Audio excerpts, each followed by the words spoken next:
नमस्कार मित्रांनो, क्रिश अपडेट या यूट्यूब चॅनलवर तुमचं स्वागत. तर मित्रांनो, आता मोबाईलवर ऑनलाईन बुकिंग करून घरबसल्या खत मिळवा. तर तुम्ही जर शेतकरी असाल तर त्यासाठी खताची तुम्हाला गरज असते.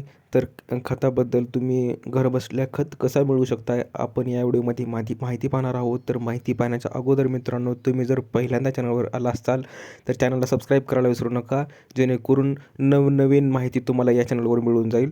तर मित्रांनो, मोबाईलवरच घरबसल्या तुम्ही बुकिंग करून खते मिळवायचं आहे. तर याची संपूर्ण प्रोसेस पाहूया की आपण रासायनिक खतांचा काळा बाजार रोखण्यासाठी खरीप हंगामासाठी शेतकऱ्यांना वेळेवर रासायनिक खत उपलब्ध व्हावे यासाठी केंद्र सरकारने फर्टिलायझर सेल ॲप्लिकेशन सिस्टीम हे मोबाईल ॲप्लिकेशन आणले आहे.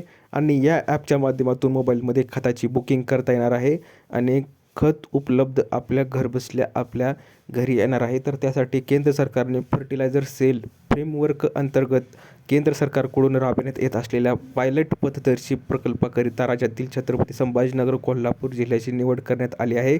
आणि रासायनिक खतांचा काळाबाजार रोखण्यासाठी केंद्रीय कृषी विभागाने मोठा निर्णय घेतला आहे.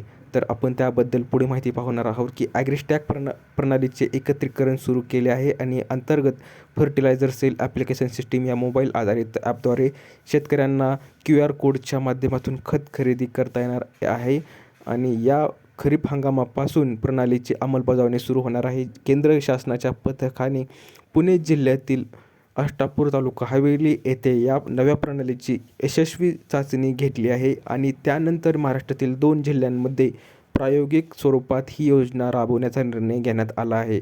तर आपण यात पाहू शकतो की पुढे छत्रपती संभाजीनगरचा समावेश यामध्ये आहे आणि ॲपमुळे शेतकऱ्यांना घरबसल्या मोबाईलवरून खत विक्री केंद्रावर कोणते खत उपलब्ध आहे याची माहिती सविस्तर मिळणार आहे. तसेच QR कोडद्वारे ऑनलाईन खत बुकिंगही करता येणार आहे.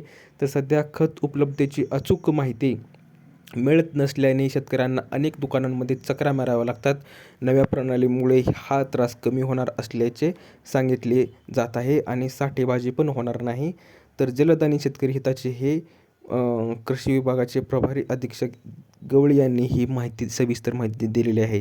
तर मित्रांनो, तुम्हाला शेतकरी मित्रांनो, हे ॲप तुम्हाला डाउनलोड करायचं आहे आणि 3 दिवस नोंदणी वैध असेल तर रासायनिक खतासाठी मोबाईल ॲप्लिकेशनच्या माध्यमातून तुम्ही नोंदणी करू शकता.